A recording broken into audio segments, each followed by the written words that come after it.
Est-ce que tu peux commencer par nous parler de ce qui est en train de se passer aujourd'hui autour du retour en arrière sur l'IVG aux États-Unis? Alors je vais le faire le plus rapidement possible parce que c'est une très longue histoire, mais disons si on remonte aux années 70, il y a cette victoire très importante qui est un arrêt de la Cour suprême, une décision de la Cour suprême qui est Roe versus Wade, donc c'est les noms des personnes qui étaient impliquées dans la cause, et par lequel la Cour suprême va dépénaliser, décriminaliser, rendre légal, disons, l'avortement, mais sur une considération de droit qui est liée à une analyse de la liberté dans la vie privée. C'est la liberté dans la sphère privée. Donc, il n'y a pas le jugement ne dit rien sur le statut du fœtus, même sur le droit des femmes à contrôler leur propre corps. C'est vraiment une interprétation de la vie privée. Et puis, ce qui se passe aux États-Unis quand il y a cette victoire du mouvement féministe, qui est une longue revendication, évidemment, le droit à l'avortement, il va tout de suite y avoir en fait des mobilisations des forces conservatrices, beaucoup des forces religieuses, en fait, aux États-Unis, les forces chrétiennes, qui sont très importantes, les évangélistes, entre autres, donc chrétiens protestants, et aussi des catholiques, mais les protestants sont plus nombreux aux États-Unis, ils sont très bien organisés. Il y a des protestants progressistes, hein, il y a des protestants contre la guerre, contre la peine de mort, tout ça, mais il y a des communautés protestantes qui sont très conservatrices, et qui vont prendre ce cheval de bataille, la question de la vie sacrée du fœtus, très au sérieux et qui vont lancer des grandes campagnes de mobilisation. Et aux États-Unis, comme vous le savez, il y a l'État fédéral, donc à Washington, c'est la Cour suprême fédérale, mais les 50 États de la fédération ont chacun leur Cour suprême, chacun leur chambre législative, chacun leur gouverneur, même chacun leur code criminel. Donc ça c'est la logique fédérale. Et donc, ce que le mouvement anti-choix va faire aux États-Unis à partir du moment où ils ont perdu au niveau de la Cour suprême fédérale, c'est qu'ils vont commencer à faire du lobbying dans les différents États et ils vont essayer d'avancer, de soulever des questions de droit dans les différents États en essayant de faire des gains. Et donc ça se passe évidemment à travers le Parti républicain qui, dans les années 70, en fait, va vraiment se tasser beaucoup plus à droite sous l'influence justement de ce qu'on va appeler la majorité morale, qui est en fait un mouvement de base religieux, conservateur, protestant, qui va mener à l'élection de Ronald Reagan dans les années 80, par exemple, et qui va être obsédé par des questions morales de type l'homosexualité, l'éducation à l'école, et l'éducation à la sexualité, par exemple, et la question de l'avortement. Et donc là, on est 40 ans plus tard, et là, c'est au niveau de la Cour suprême que la contestation est en train de percoler. Mais il y a déjà beaucoup d'États où c'est très très compliqué pour des femmes de se faire avorter. Après ça, elles peuvent passer dans un autre État. Il y en a qui peuvent même venir au Canada. Mais cet État, et dans les années 80-90, il y a même eu évidemment toute une campagne d'action directe pour bloquer carrément les cliniques. C'était l'Operation Rescue, donc opération sauvetage. Ils recevaient des formations en désobéissance civile pour faire des chaînes humaines, Avant d'en venir à ces mouvements de contestation, oui. Donc tu dis il y a la loi fédérale, et c'est sur ça actuellement que la Cour suprême pourrait revenir selon une information de... Exactement, ça, ce qui a coulé là, je ne sais pas exactement les détails, mais apparemment c'est probablement d'ici quelques semaines, là, on est en juin 2022, qu'il y aura une décision qui serait prise qui invaliderait probablement Roe versus Wade si on a bien compris ce qui se passe. Mais indépendamment de ce qui se passe au niveau de la Cour suprême, dans les différents États, il y a aussi des mobilisations qui se font au niveau législatif et au niveau du droit pour essayer de réduire au maximum. Et puis dans les années 80, 90, 2000, donc il y a des actions directes. Juste sûr, Oui. l'Oklahoma, par exemple, si j'ai bien compris, a déjà voté la loi qui interdit... Oui, c'est ça. Il y a des États au niveau de l'État qui peuvent prendre ces décisions-là directement, oui. Et puis, il y a aussi, depuis longtemps, ça c'est quelque chose qui existe depuis très longtemps, depuis les années 80-90 aussi, il y a des mobilisations dans les différents États, par exemple, pour que il ne puisse pas y avoir de cliniques d'avortement, par exemple, qui bénéficient des fonds publics, par exemple. Donc ça, c'était des manières de restreindre l'accès à l'avortement avec différentes stratégies. Et donc ça, c'est au niveau législatif et juridique. Et donc au niveau des mouvements sociaux, il y a donc eu toute cette campagne de désobéissance civile Operation Rescue, formation en désobéissance civile, comme on peut l'avoir eu dans le mouvement intermondialiste. Hein, c'est une technique, la désobéissance civile. Donc la droite, extrême droite peut l'utiliser comme la gauche et l'extrême gauche.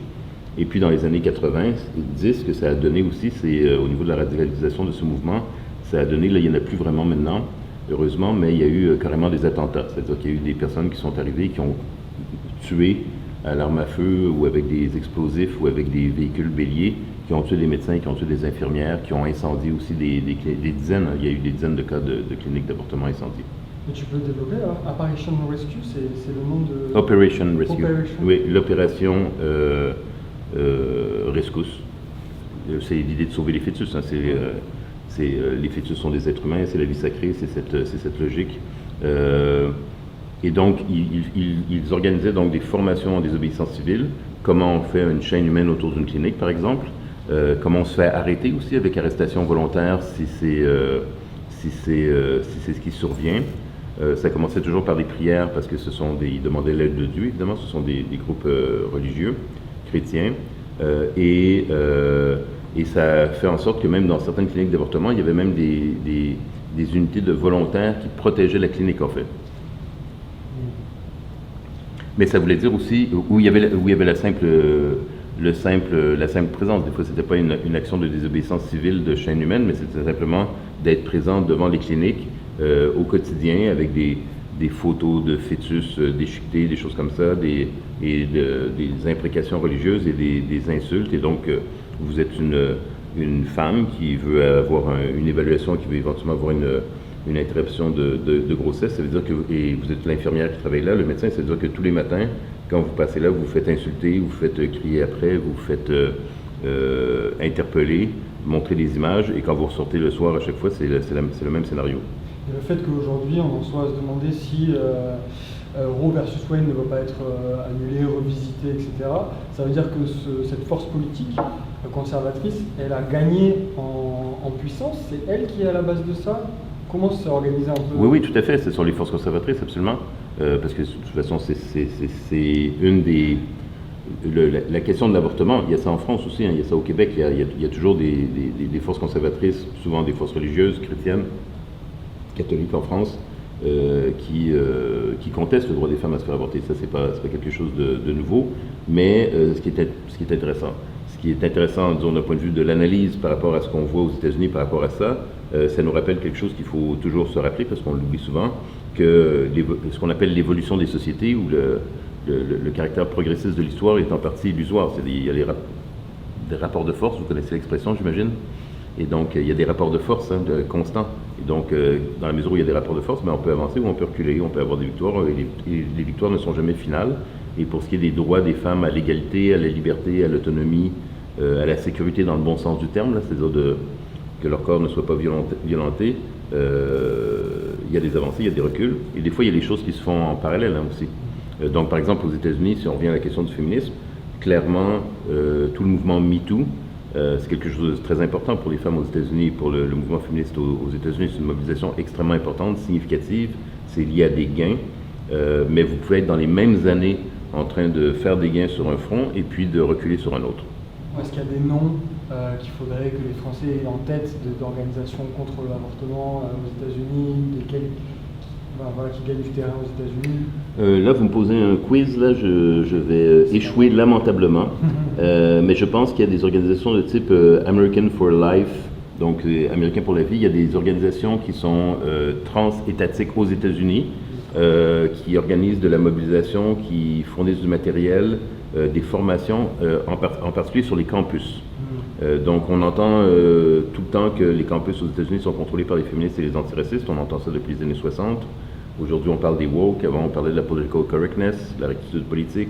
On a parlé des social justice warriors. Donc on pense tout le temps que les campus aux États-Unis sont contrôlés par l'extrême gauche, qui est complètement ridicule, et qui est une aberration totale. Il y a des études féministes et des études des Black Studies, par exemple, dans à peu près 5 à 10% des universités aux États-Unis. Donc ça reste, c'est quelque chose d'important, mais ça reste en fait totalement marginal, surtout si on compare par exemple au business school ou au MBA ou à d'autres types de formations. Et aux États-Unis, il y a des centaines d'universités chrétiennes. et il y a des académies militaires et tout ça. Mais bref, il y a donc, les campus sont des lieux évidemment politiques, hein. Et donc sur les campus américains, sur les campus américains, il y a presque tout le temps des associations étudiantes religieuses, que ce soit chrétiennes, juives, musulmanes. Ça, il y a ça dans presque tous les campus. C'est très important pour la vie de campus. Et il y a des organisations étudiantes républicaines, American Republican Students, des trucs comme ça, Turning Point America, il y a des réseaux conservateurs et il y a des organisations spécifiquement pour lutter contre le droit à l'avortement. Évidemment, ils vont dire pour la vie, et vous avez ça sur les campus. Et puis après ça, les groupes religieux, ils sont importants parce que aux États-Unis, les communautés religieuses chrétiennes, elles ont, bon, c'est peut-être moins important maintenant avec Internet, mais dans les années 80-90, par exemple, c'était des milliers de stations de radio, par exemple, des journaux, des chaînes de télévision, des émissions de télévision, des compagnies de disques, des maisons d'édition. Et donc, c'est une très, très forte capacité de production, je veux dire, de discours, de diffusion de discours, qui est très importante. Et ils ont une influence directe. Et puis après ça, dans certains endroits, la raison pour laquelle ils ont une influence, c'est un calcul électoral. C'est-à-dire qu'il y a des endroits où, évidemment, ils sont plus concentrés qu'ailleurs. Et donc, ils forment la base de l'électorat. Et donc, les politiciens ont tout avantage à les écouter. Est-ce que vous avez observé que cette dynamique conservatrice aux États-Unis se répandait au Québec, voire en France? Oui, c'est sûr que le Québec, on a par rapport à notre position, pas juste géographique, mais au niveau de linguistique, c'est sûr qu'on peut jouer le rôle un peu de comptoir de traite, pour revenir à l'origine de la colonie, de la Nouvelle-France. Mais en fait, au Canada, qui est aussi un système confédéral avec 10 provinces, en fait, le Québec est considéré généralement comme plus progressiste sur ces questions-là, sur la question des droits des femmes, droit à l'avortement. Et disons, les bases religieuses chrétiennes conservatrices, elles sont plutôt dans ce qu'on va appeler les prairies, les provinces des prairies, qui est l'équivalent du Midwest, un peu là au Canada. Mais oui, il y a des ponts, il y a des relais.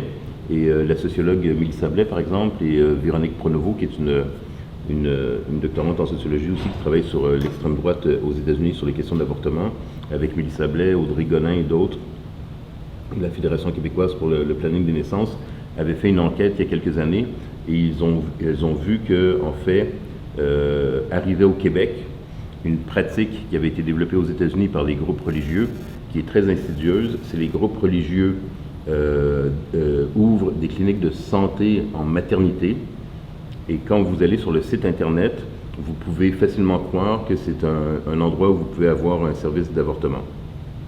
Ils vont même en fait essayer d'identifier, faire de la géolocalisation pour ouvrir leur clinique à 1 ou 2 coins de rue d'une vraie clinique d'avortement, en jouant de l'ambiguïté ou de la confusion.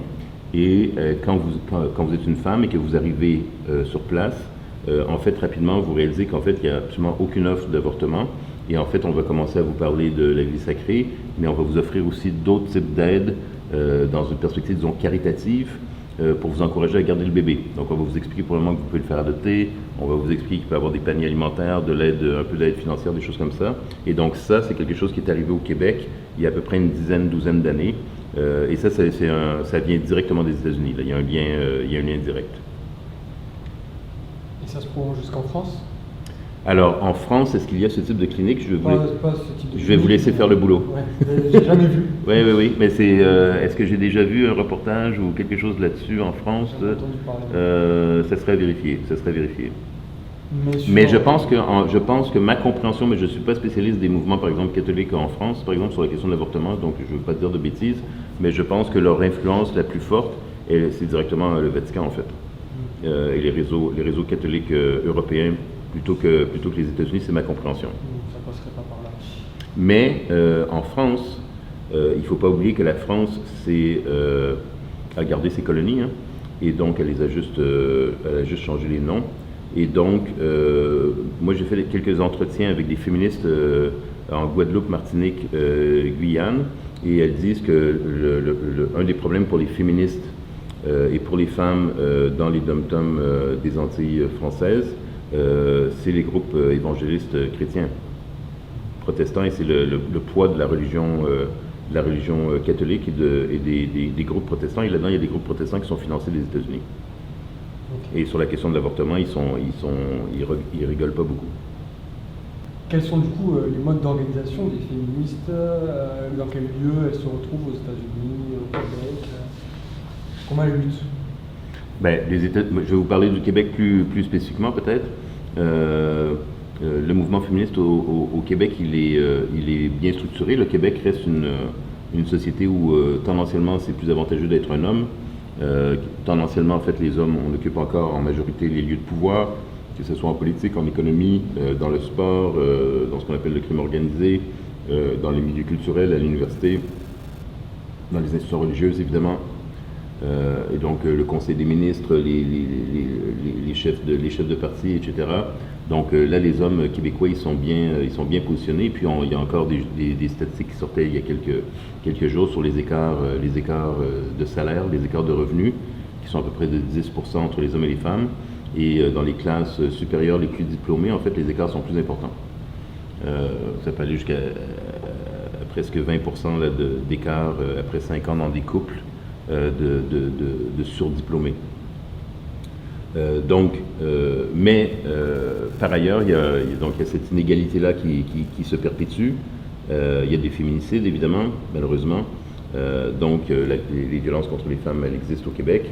Mais au Québec, proportionnellement, il y a un mouvement féministe, je dirais, qui est plus développé qu'en France, par exemple, proportionnellement, en termes de ressources, en termes d'institutionnalisation aussi, de subventions récurrentes.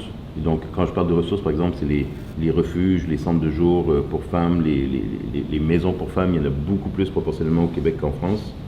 Et donc ça fait partie évidemment du mouvement féministe. Il y a la Fédération de planning des naissances. Il y a 2 fédérations de refuges pour femmes violentées. Il y a un réseau spécifiquement pour lutter contre les violences sexuelles. Et puis après ça, il y a l'ère des centres de femmes. Les centres de femmes, c'est des centres de jour, donc c'est pas pour accueillir des femmes, pour les héberger, c'est pas nécessairement sur les thématiques de la violence, c'est plus des difficultés d'intégration, disons, économiques ou culturelles. Donc ça, c'est un réseau vraiment dense et fort et important, et qui est déployé aussi pas seulement dans les grands centres urbains, qu'on va retrouver en différents endroits, donc ça c'est important. Il y a de la mobilisation de type plus autonome, évidemment, il y a des collectifs, que ce soit sur le web maintenant, beaucoup évidemment, les influenceuses, les blogueuses, tout ça, les artistes, et puis évidemment il y a des groupes, des collectifs autonomes, et dans les dernières années, je dirais, les thématiques importantes, c'est évidemment les thématiques sur les minorités de genre, identité de genre, personnes trans, genre, le queer. Il y a les débats comme en France entre décriminalisation du travail du sexe et abolitionniste. C'est des tensions qui peuvent être parfois très crispées. Et puis ici aussi, il y a des tensions et des crispations autour de ce que on va appeler la laïcité, où les féministes ne sont pas d'accord entre elles. Évidemment, en réalité, ce dont on parle, ce sont les femmes musulmanes qui portent le foulard, là, c'est de elles qu'on parle. Et donc, il y a des féministes qui considèrent qu'il faut adopter une approche, d'exclusion, c'est-à-dire qu'elles ne doivent pas être dans les postes de responsabilité, d'autorité publique. Et puis, il y en a d'autres qui disent, ben non, en fait, ça va totalement à l'encontre d'une logique d'intégration et de tolérance, et donc c'est contre-productif.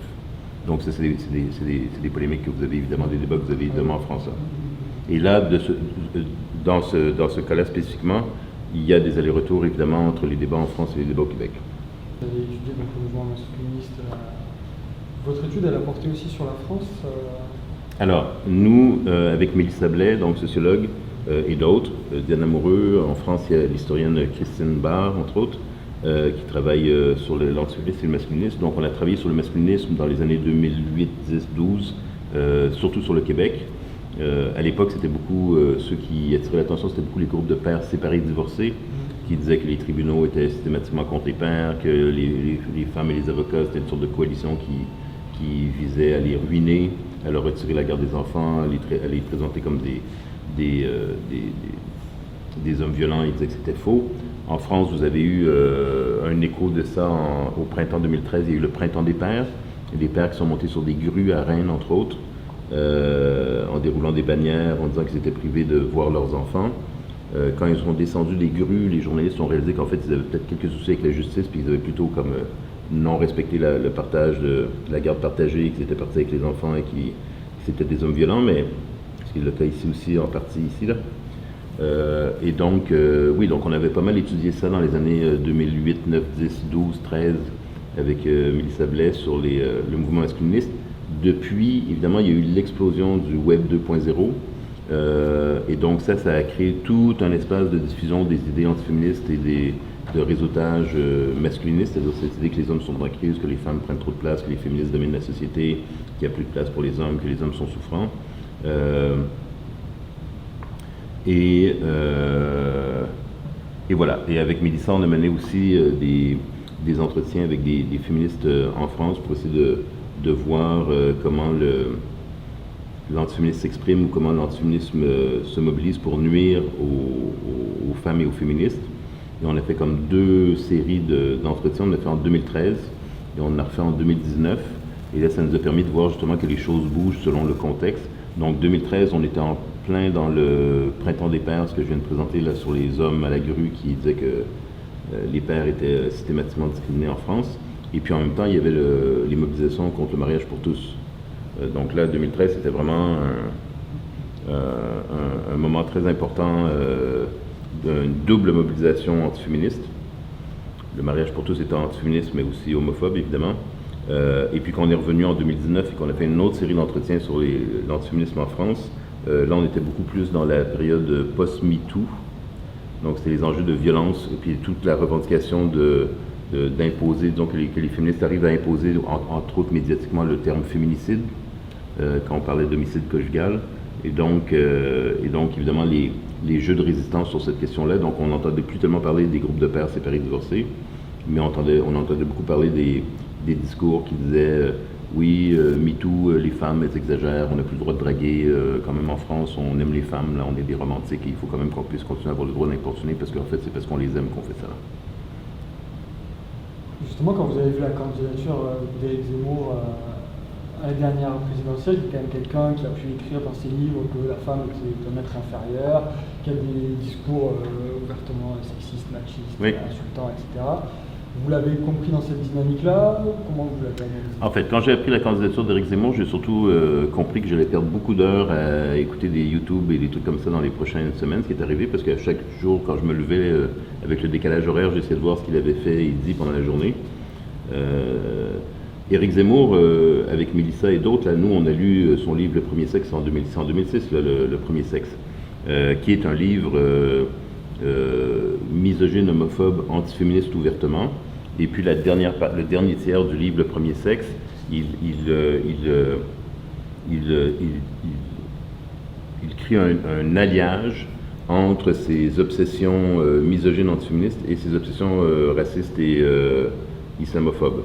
Donc, en accusant, en fait, il dit, c'est parce que les féministes ont encouragé les femmes à ne plus avoir d'enfants que les progressistes ont ouvert les frontières, et donc, pour le fameux grand remplacement, donc pour remplacer les enfants qui ne sont pas nés à cause des féministes, on a fait venir les Arabes, et l'homme français aurait été dévirilisé par les féministes à partir des années 68, tout commence en mai 68 évidemment, et donc, comme il est dévirilisé, il est plus capable de protéger son territoire, il est plus capable de protéger les femmes, et donc on se retrouve avec la seule puissance virile, mais qui du coup cette fois-là est une menace, qui est le jeune homme arabe. Ça, c'est ce que Zemmour dit dans Le Premier Sexe. Désolé, je vous ai spoilé la fin, mais et donc ça c'est 2006, hein, c'est pas. Donc en fait quand il a lancé sa candidature, moi j'avais quand même peu d'espoir qu'il modère ses propos, puis en fait il les a même. À la limite, c'est vraiment la même idéologie, ouais, c'est catastrophique, quoi. Comment comprendre? Parce que c'est un discours ouvertement complotiste, raciste, sexiste. Comment vous l'avez compris, vous, son score, sa résonance médiatique? Son score, il a été plus bas que ce que certains sondages auraient pu laisser entrevoir. Oui, effectivement. Mais bon, il a quand même fait 8%. Mais il y a eu des petites erreurs de parcours, parce que là, il y a eu la Russie qui est arrivée, donc là, on a ressorti ce qu'il y avait dit sur Poutine, puis après ça, il a fait, disons, je pense, l'erreur politique et politicienne de dire qu'on ne prendra pas des réfugiés ukrainiens, qu'il serait mieux de rester en Pologne et tout ça pour être près de chez eux quand ils retourneront. Donc ça, je pense, ça lui a nuit, c'est là que ça a commencé à descendre. Plus un vote utile aussi à l'extrême droite. Oui. Puis je pense aussi en termes de... Bon, je ne suis pas spécialiste là, des campagnes électorales en France, mais ma compréhension, c'est quand même le Rassemblement national a une plus grande capacité de travailler sur le terrain et de faire sortir le vote que c'est bien beau d'avoir un intellectuel ou un polémiste qui arrive comme ça avec une petite équipe, mais c'est pas sur le terrain. Il faut que les gens aillent voter, il faut que ça se passe. Là. Fait que, donc, oui, il y avait des affiches de Zemmour et des Génération Z et tout, mais je pense qu'il n'avait pas cette machine-là que le Rassemblement national a quand même, avec des élus locaux, donc ça, je pense que ça joue quand même en termes électoraux. Après ça, moi je vote pas, hein, donc je ne suis pas trop spécialiste de tout ça là. Ce que je comprends, si vous me demandez comment j'explique ça, ben en fait, je ne sais pas comment j'explique ça, mais en tout cas, ce que je constate, c'est que depuis une vingtaine d'années, c'est pas très original hein, ce que je dis, mais depuis une vingtaine d'années, ce gros, même depuis plus longtemps en fait, mais de ce gros bloc, depuis une trentaine d'années, ce gros bloc à l'extrême droite en France, il se résorbe pas, quoi. Et donc, lui est venu chercher une part de ce gâteau-là, mais il n'a pas... il n'arrive pas dans un terrain vierge, là. Il arrive dans un terrain qui est bien travaillé, élaboré depuis des décennies maintenant, là. Cette idée de... il va encore plus décomplexer le discours. Où là, je pense que maintenant, c'est bon. Là, le grand remplacement, c'est un terme qui est rendu maintenant accepté, acceptable et partagé sur les plateaux télé, des choses comme ça, si j'ai bien compris. Alors qu'il y a 5-6 ans encore, le grand remplacement, c'était un terme qu'on disait, ça, c'est Renaud Camus qui dit ça, c'est pas gentil, c'est pas bien. Maintenant, c'est presque devenu un concept sociologique. Et donc, pour ça, il fait des gains, ça, c'est sûr. Mais le slogan de Le Pen grand-père, c'était 3 millions de chômeurs, 3 millions d'immigrés, 3 millions d'immigrés, 3 millions de chômeurs. Là, on est quand même dans des logiques qui sont pas mal similaires. Là. Un des autres sujets qui a pu nous intéresser à rapport de force quand on a regardé un peu ce qui s'est passé aux États-Unis, c'est le retour du terme mutual aid, notamment pendant la séquence Covid, avec certains articles journalistiques qui décrivaient un retour d'une entraide un peu spontanée. Le fait que dans des périodes de crise, l'homme n'était pas forcément un loup pour l'homme, n'entrait pas en guerre forcément avec son prochain, mais allait développer une certaine forme d'entraide. Est-ce que ça t'évoque ça? Oui, alors mutual aid, c'est aide mutuelle, qui est d'ailleurs c'est le titre en anglais d'un livre important de Pierre Kropotkin, donc l'anarchiste Pierre Kropotkin, vers 1900 avait écrit ce livre, L'entraide, un facteur d'évolution naturelle. Il essayait de rappeler à ceux qui avaient mal lu Darwin, que Darwin ne dit pas que la seule règle ou la seule loi, c'est la lutte de tous contre tous en tout temps. Mais il dit, ben non, en fait, il y a tout le développement d'une morale d'entraide, d'empathie, de solidarité, d'aide mutuelle, que Darwin constate aussi dans les espèces vivantes. Et il dit c'est évidemment, Kropotkin, il dit, c'est là-dessus qu'il faut parier pour avoir une vie meilleure. Et il dit, sans entraide, en fait, les communautés sont beaucoup plus faibles et beaucoup plus vulnérables, et donc c'est un facteur important. Et donc, aux États-Unis, ce qu'on a constaté, c'est que quand il y a des catastrophes, des catastrophes naturelles, tremblement de terre en Californie au début du XXe siècle, ou l'ouragan Katrina, par exemple, qui a détruit la Nouvelle-Orléans en partie. Je dis naturel parce que ces catastrophes ont aussi une amplitude qui est influencée par des variables économiques, par exemple, et c'est souvent les quartiers plus défavorisés qui sont les plus fragiles ou les plus vulnérables à ce genre de catastrophes, parce que les ressources architecturales ou urbanistiques elles ont été abandonnées, en fait, donc elles sont plus vulnérables. C'est très bien vu en Nouvelle-Orléans. Mais donc, que c'est dans les quartiers, par exemple, où il y avait des collectifs ou des réseaux ou un milieu anarchiste important qui a eu, dans les premières heures après ces catastrophes, tout de suite de l'énergie, disons, individuelle et collective qui s'est déployée pour aider, pour pallier évidemment un effondrement, disons, momentané des capacités des autorités publiques d'intervenir. Et on a vu que ça, c'était vraiment un facteur important dans est-ce qu'il y a des communautés anarchistes, est-ce qu'il y a des militantes aguerris. Donc au début du 20e siècle, par exemple, c'était sur la côte ouest, quand il y a eu des tremblements de terre, c'était souvent des militants anarchistes italiens qui étaient dans le syndicalisme révolutionnaire de Industrial Workers of the World, donc le IWW, les Wobblies, qui s'étaient mobilisés tout de suite. Mais je pense que du point de vue de la France, je vais dire une généralité, je pense que du point de vue de la France, on entretient souvent cette idée que les États-Unis, c'est une société ultra-individualiste. Et en réalité, je pense qu'il y a là matière à débat. Je pense qu'on pourrait d'ailleurs retourner le miroir et dire, en fait, la France aussi peut être des fois très, très individualiste, même si l'esprit républicain universel, la culture, bon, blablabla. Mais en fait, ce qu'on oublie, c'est qu'aux États-Unis, il y a une dimension qui est peut-être moins importante ou intéressante en termes, disons, d'analyse sociopolitique pour rapport de force, mais qui est au niveau organique de la société. Aux États-Unis, ce qui est très important, c'est l'appartenance aux communautés religieuses, à la communauté religieuse de la paroisse, par exemple. Et donc, le taux de croyance en Dieu aux États-Unis est très élevé, et le taux de pratique aussi. Et donc, oui, il y a des éléments d'idéal individualiste aux États-Unis, la méritocratie, l'individualiste, le self-made man et tout, mais il y a toute cette importance accordée à, si vous déménagez dans un quartier aux États-Unis, rapidement, vos voisins vont vouloir savoir le dimanche à quel temple ou à quelle église, ou ça peut être une synagogue le vendredi, ou ça peut être une mosquée, hein. Mais on prend pour acquis que vous êtes croyant et on prend pour acquis que vous avez des activités religieuses aux États-Unis. Et si vous n'en avez pas, c'est louche.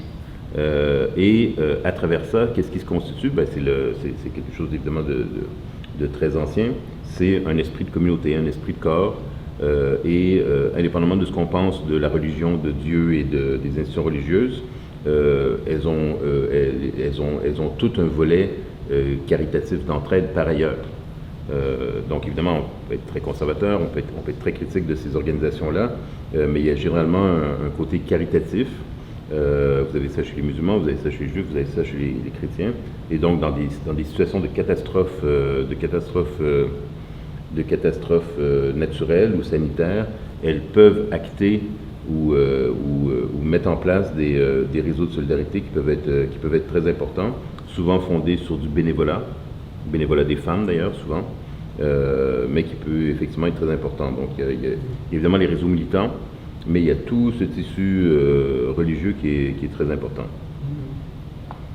Nous, pour continuer la réflexion, c'est demander si la période sanitaire n'était pas aussi un peu pour quelque chose dans le fait qu'on parle d'un retour du syndicalisme aux États-Unis, notamment à travers les syndicats ouverts chez Amazon, où apparemment, on pose la question de la communauté noire ou de la lutte de l'antiracisme est aussi importante et est un élément aussi créateur de communauté ou de lien de solidarité. Est-ce que vous l'avez observé? Est-ce que s'il y a un lien direct à faire avec la pandémie, ça, vous me posez une colle, je ne serais pas capable de dire de façon assurément oui ou non d'ailleurs. Parce que ce que j'ai vu, moi, c'est plutôt des événements ponctuels, donc je ne serais pas capable de vous dire, ouais, je pense que ça fait partie d'un grand ensemble. Non, ça, je ne serais pas capable de vous dire ça. Les enjeux de lutte contre les discriminations et mobilisation de la communauté afro-américaine et d'autres communautés d'ailleurs racisées aux États-Unis dans les syndicats, ça c'est en fait une très très longue histoire, très compliquée, qui commence avec les syndicats et qui finira pas avec les syndicats, qui va continuer de toute façon. Non, ça c'est une très longue histoire. Là. Les syndicats américains, depuis le 19e siècle, ils sont traversés par ces questions de racisme, antiracisme, ségrégation, pas de ségrégation.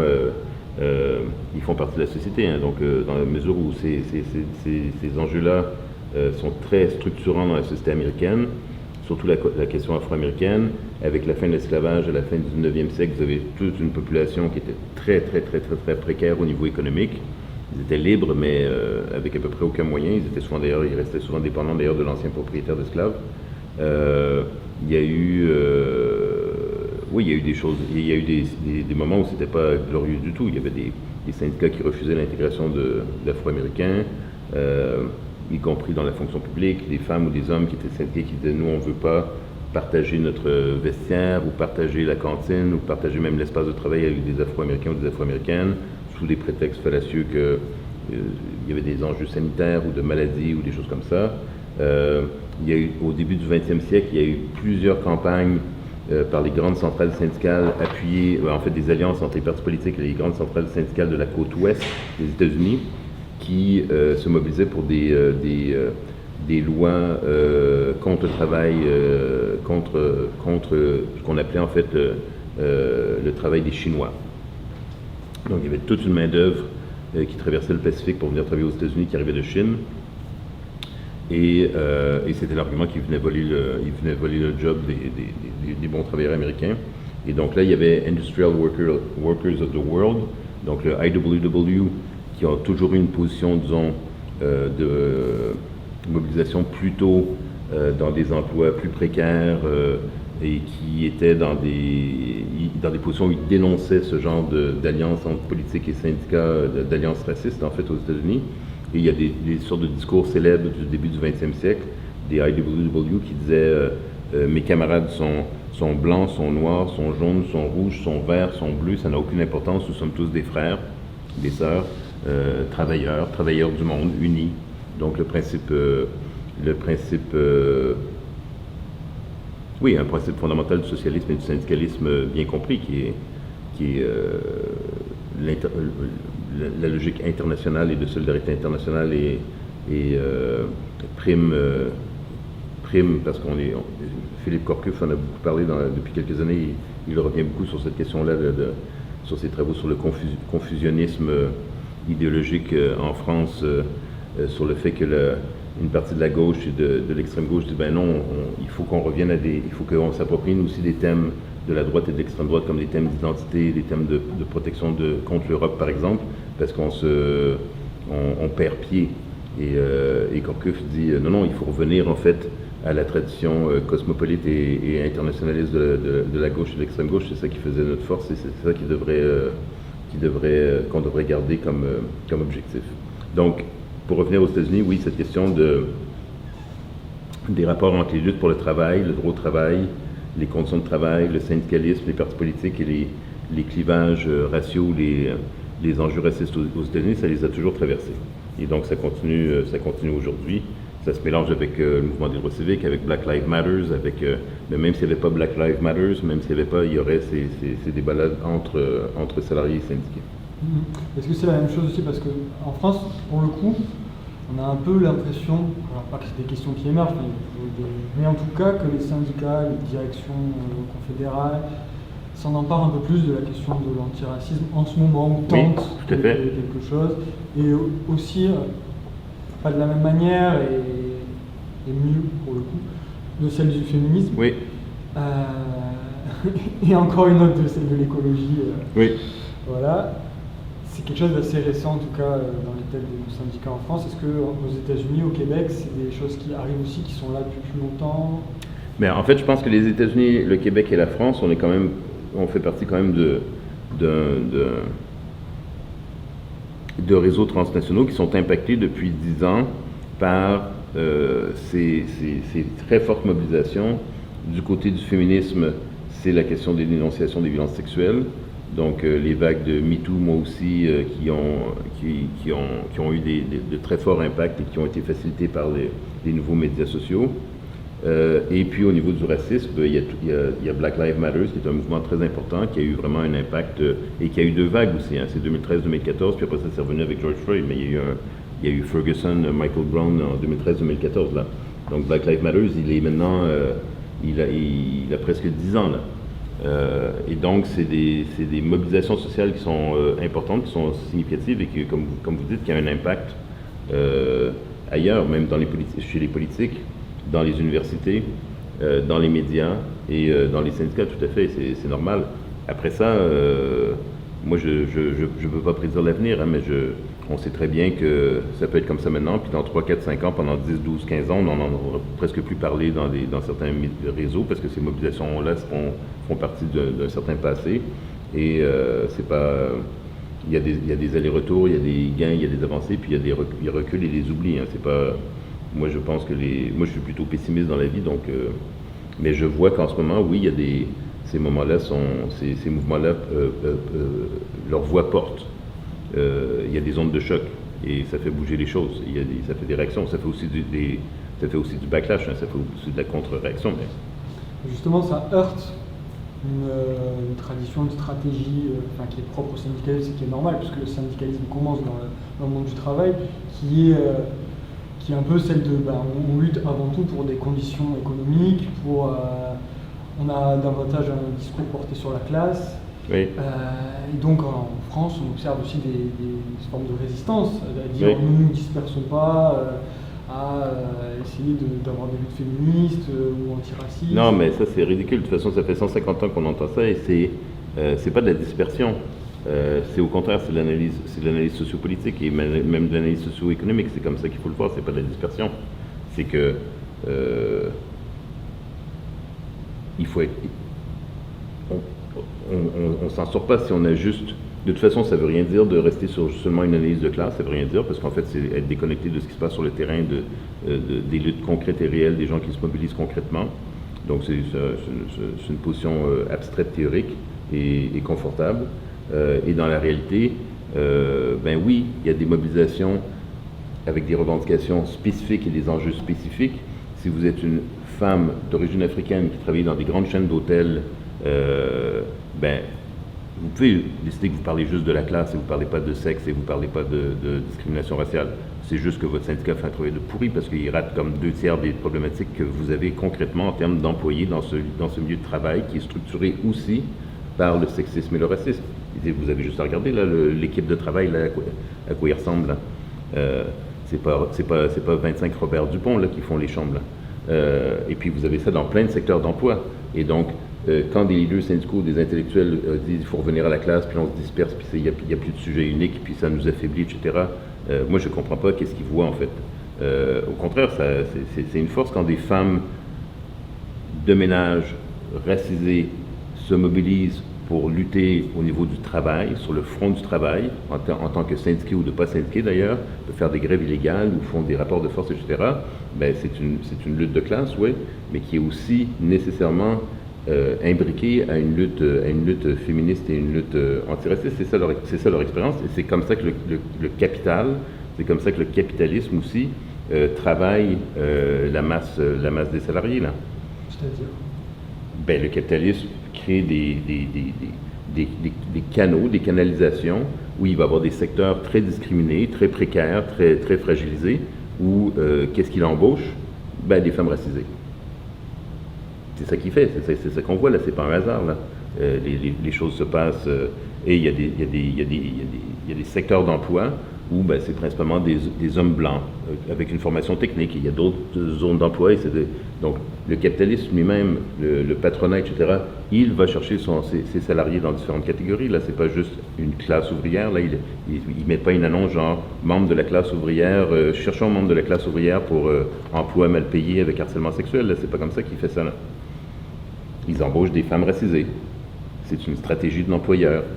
Il y a quelque chose à réfléchir. Si on regarde l'employeur puis on se dit « Ah non, moi je ne vais pas parler de discrimination sexiste, je ne vais pas parler de harcèlement sexuel, je ne vais pas parler de discrimination raciale, je ne vais pas parler de racisme parce que ça nous affaiblirait. » Ben, de quoi tu parles alors? Et puis après ça, ce qui m'énerve beaucoup avec cet argument que parler de sexisme et de racisme, ça affaiblit la lutte de classe ou le mouvement ouvrier ou je ne sais quoi, c'est que ça c'est face au capitalisme ou au patronat ou à tel... mais moi, quand j'entends ça, c'est toujours une manière de ne pas réfléchir aux inégalités dans le mouvement lui-même ou dans les syndicats eux-mêmes. Et là, on ne va pas me faire croire, moi je suis membre d'un syndicat, hein. Je suis pour les syndicats, je pense que les syndicats c'est vraiment quelque chose de très important, c'est démontré de toute façon là, pour les gens qui sont syndiqués généralement ont des meilleures conditions de travail, des meilleures conditions de vie, des meilleures pensions, etc. Quand les personnes vont être plus âgées, etc. Bon, il y a plein de choses qui viennent avec les syndicats. Et donc, le syndicat, il n'y a pas de débat, là, ça améliore les conditions en général. Mais après ça, les syndicats, c'est des grosses machines et c'est des structures hiérarchiques. Et il y a des gens qui ont plus de pouvoir que d'autres dans les syndicats. Et il y a des enjeux de harcèlement sexuel, d'agression sexuelle dans les syndicats, de boys club où c'est une bande de mecs qui contrôlent les exécutifs, de racisme dans les syndicats. Donc quand moi j'entends aussi genre « Ah, emmerdez-nous pas avec les luttes féministes et les luttes antiracistes, ça divise le mouvement, c'est pas bon, ça nous éparpille, on veut pas penser comme ça, il faut revenir à la lutte de classe ». Moi j'entends aussi une bande de mecs qui essaient de garder leur contrôle de leur organisation. Tu disais que le syndicat était quelque chose d'important. Est-ce que pour toi aujourd'hui, alors là on va parler d'un point de vue très abstrait, très théorique, peut-être que si tu veux prendre des exemples ancrés dans le terrain, mais aux États-Unis, en France tu peux, le syndicat peut être un outil révolutionnaire encore aujourd'hui pour toi? Alors, là, ce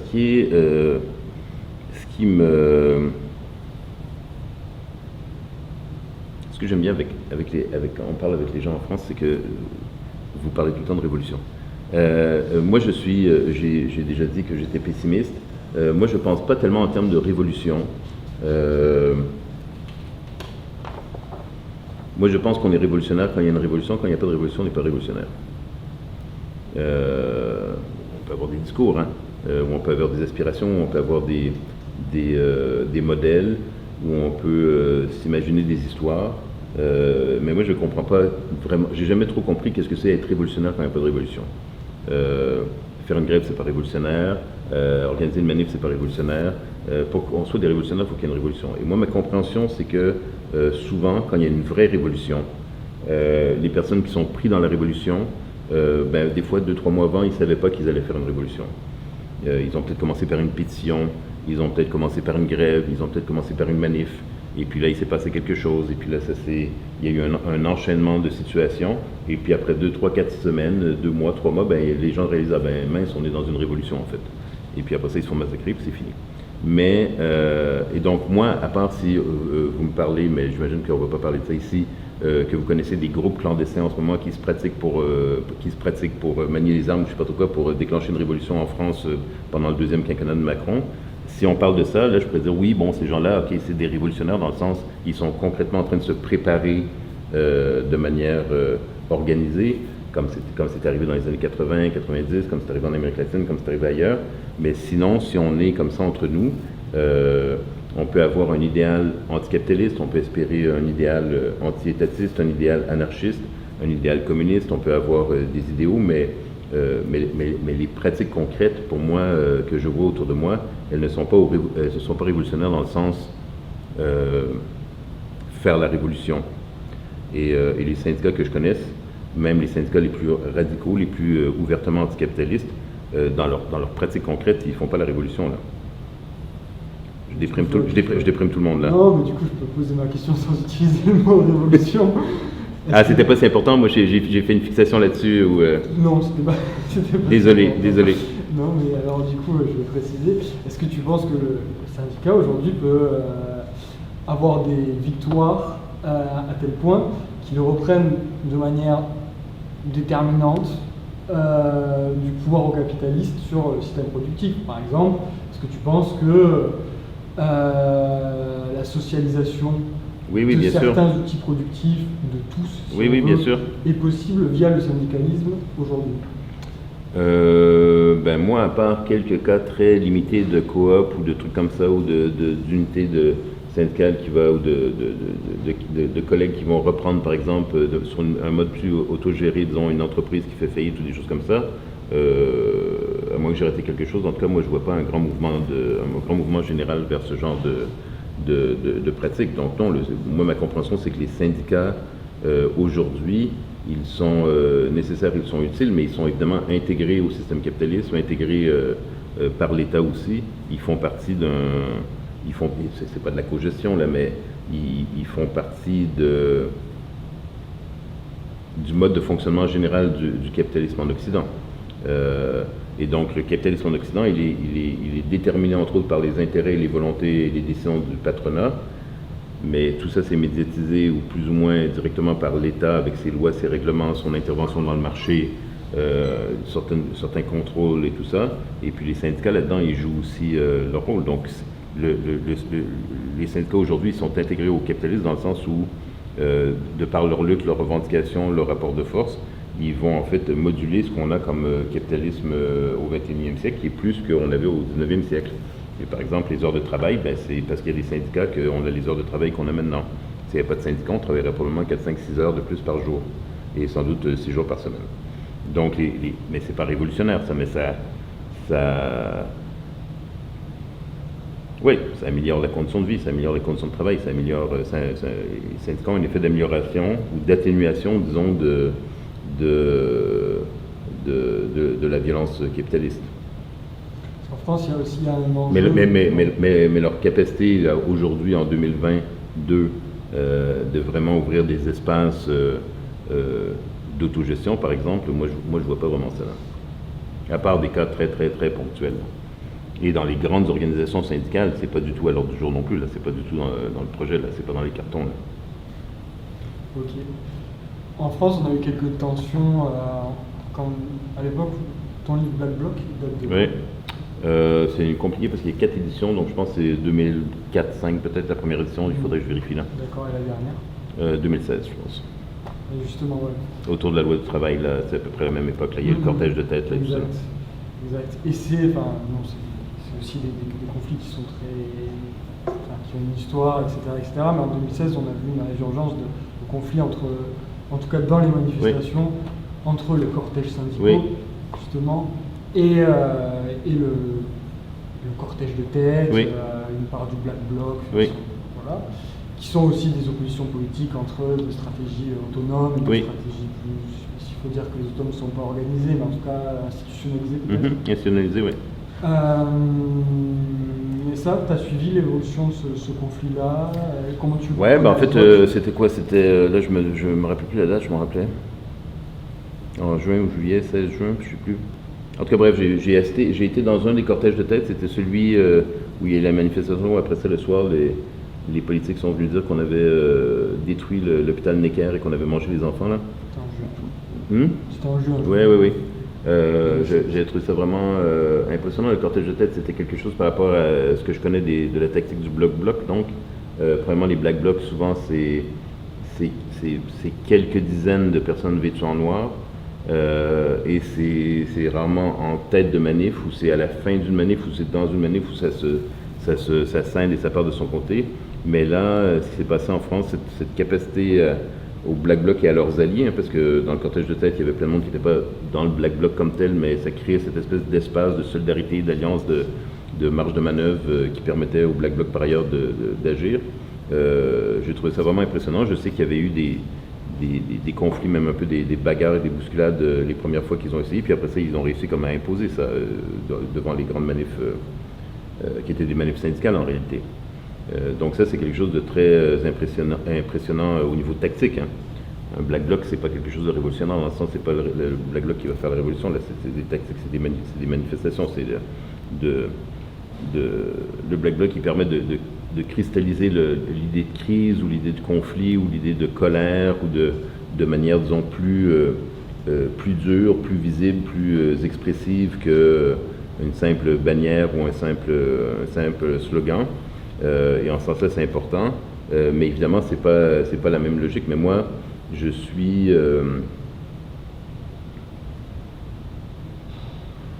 tout à fait conscient, et je vois très bien les conflits qu'il y a, par exemple, avec les centrales syndicales et les autonomes.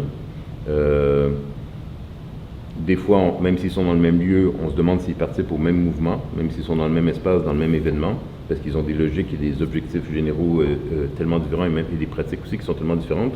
Mais moi, je pense qu'ils même s'ils ne s'aiment pas beaucoup, en réalité, ils s'influencent même souvent positivement. En fait, ils se permettent des choses. Le cortège de tête tout seul, à 200 personnes, il ne va pas aller très loin. Un cortège de tête avec des dizaines de milliers de personnes qui manifestent, ça crée déjà une autre ambiance. Et à l'inverse, des manifestations syndicales très calmes, très cadrées, où il n'y a pas de débordement, ce que les leaders syndicaux veulent en réalité, ben, on sait très bien que ça a très peu d'impact, même au niveau de résonance médiatique, de l'avoir une photo, on va dire manifestation syndicale bon enfant, ce dimanche était ensoleillé, tout s'est bien passé. Et donc, paradoxalement, même si les syndicats disent les Black Blocs ou le cartage de tête nuit à notre image ou infiltre nos manifs et en fait brouille le message et nous donne une mauvaise image, etc. Moi, je pense que si on fait une analyse purement médiatique de ces tensions-là, en réalité, il sert positivement les mouvements parce qu'en fait, il donne une grosse visibilité. Tout le monde parle de l'événement, on se questionne, on discute, on débat, on polémique, etc. Puis ça fait bouger les choses, quoi. La suite un peu de cette... Alors du coup, non pas de l'histoire du Black Bloc, etc., mais un peu de la stratégie émeutière, ou je ne sais pas s'il faut dire ça comme ça. De débordement. Débordement, mais tu vas comprendre pourquoi j'ai du mal à préciser. En France, c'est les Gilets jaunes, du coup. Oui. On a eu 2016, oui. Après on a 2019. Oui. Où on a des événements violents, bien plus que au travail, etc., avec des affrontements à Paris, qui ont duré des semaines et des semaines. Mais à la fin de ça, enfin moi c'est l'analyse que j'en fais, le bilan qu'on a fait, c'est 10 milliards récupérés auprès de Macron quand il a fait ses ajustements, etc., et qu'il a fait quelques mesures de primes. Ce qui est quand même 10 milliards, c'est pas tous les jours que les syndicats obtiennent 10 milliards, donc ça peut quand même être vu comme une victoire importante. Oui, imprévu. Imprévu, importante. Mais l'autre bilan, c'est aussi énormément de gens en prison, énormément de blessés, oui. Gilets jaunes en prison, blessés, etc. Blessés graves. Blessés très graves, perte des yeux, beaucoup, oui. Ce qui a fait, les gens qui s'interrogent sur ces stratégies de violence ont posé un bilan qui n'a pas été vraiment posé comme ça au moment de la loi travail, qui est partir comme ça à la confrontation physique avec l'État, c'est très dangereux, et est-ce qu'on a les forces, quoi. Je comprends. Est-ce que c'était une question qui était anticipée par le Black Bloc? Est-ce que ça, pour toi, est-ce que ça a percuté cette stratégie de manière à ce que ça puisse plus se reproduire en fait comme en 2016? Parce qu'après les Gilets jaunes, le Black Bloc ne sera plus jamais celui de 2016. Ah, ça, j'évite tout le temps de prédire l'avenir parce que généralement je me trompe, donc je ne le fais plus. Non, je pense que ça bouge. Quand j'ai dit tout à l'heure qu'en 2016, par exemple, il y a cette sorte d'innovation tactique qui est de réussir à construire un cortège de tête pour permettre au Black Bloc de se déployer, de manœuvrer. Ça, c'est quelque chose d'inédit. Et en France, il y avait des Black Blocs depuis le début des années 2000 et tout. Mais en fait, c'est pas une compétition olympique, là, mais la France n'était pas reconnue pour avoir les Black Blocs les plus importants là, dans les manifestations. En 2013, il y a eu toute une mobilisation contre la vie chère au Brésil. Et au Brésil, il y avait déjà eu des Black Blocs au début des années 2000, mais là, il y a eu des Black Blocs très importants en 2013 au Brésil. Même des syndicats d'enseignants et d'enseignantes, par exemple, qui ont fait des déclarations publiques en disant que les Black Blocs étaient bienvenus dans leurs manifestations, que c'était leurs élèves et qu'ils étaient solidaires. Bref, il y avait des pages Facebook de Black Blocs par ville, Rio, le Black Bloc Rio, le Black Bloc Sao Paulo. La police a arrêté d'ailleurs des administrateurs de pages Facebook, mais ils étaient suivis des fois par 1,5 million de personnes. Et puis après ça a un peu disparu. Puis après ça, il y a eu Bolsonaro qui a pris le pouvoir. Donc, il y a des pays où on n'entend pas parler de Black Bloc, puis tout à coup il y a des Black Blocs pendant 2-3 ans, tout le monde observe ça, il y a beaucoup de monde qui y participe, ça semble avoir un gros impact, et puis après ça, pendant plusieurs années, ça disparaît. Donc qu'est-ce qui va se passer avec les tactiques de type Black Bloc qui étaient associés au réseau des autonomes, aux écolos radicaux, Notre-Dame les zones à défendre, tout ça, bon, puis les contre-sommets au début des années 2000. Là, il y a eu la loi travail, il y a eu les Gilets jaunes. Qu'est-ce que ça annonce pour l'avenir? Je ne saurais pas dire. Moi, la tactique du Black Bloc, on a annoncé, moi j'avais vu des textes qui paraissaient dans les milieux militants vers 2003 qui disaient le Black Bloc est mort, c'est fini. Ils disaient la tactique du Black Bloc c'est fini, les autorités savent à quoi s'en tenir, on est en fait manipulé, ça ne sert à plus à rien de faire des Black Blocs, il faut penser à autre chose, ça a atteint sa date de péremption. 2003. Donc, mais depuis ce temps-là, il y en a eu des dizaines et des dizaines et des dizaines de Black Blocs. Il y en a eu en Égypte, il y en a eu ailleurs, il y en a... donc, c'est une tactique, hein, le Black Bloc. c'est pas très compliqué, là, c'est pas autre chose que ça, là. Ok. Et il y a plein de choses qui sont faites, et je vais paraître très cynique là-dedans, alors que je suis plutôt sympathique au Black Bloc, mais je vais paraître très cynique, mais il y a plein de choses qu'on fait et qu'on répète de manière un peu ritualisée aussi, qui est indépendant de l'impact réel qu'on a par rapport au slogan qu'on porte, par exemple. Donc, on peut bien avoir une bannière qui dit « abat le capitalisme » et avoir un Black Bloc. On n'abat pas le capitalisme avec le Black Bloc, là. Mais on peut trouver important, pour différentes raisons, de faire des Black Blocs par ailleurs, même s'il n'y a pas cette efficacité-là, parce que justement, qui définit l'efficacité d'un mouvement ou d'une tactique ou d'une mobilisation? C'est la définition même de l'efficacité, c'est un débat politique, il n'y a pas une seule réponse. Et donc le Black Bloc, il peut être efficace selon certains critères. La manifestation plan-plan, bon enfant peut être efficace selon certains critères. La désobéissance civile non violente peut être efficace selon certains critères. S'enchaîner à des structures urbaines, ça peut être efficace selon certains critères. C'est des questions de qui définit l'efficacité, pour qui, pourquoi, à court terme, moyen terme. Est-ce que c'est l'efficacité cette journée-là? Est-ce que c'est l'efficacité sur une semaine? Est-ce que c'est un sujet de débat, ça? Francis Dupuy-Derry, merci beaucoup d'avoir répondu aux questions. Merci. Désolé d'avoir parlé trop longtemps. Pas du tout. Ça va? Merci à vous pour les questions.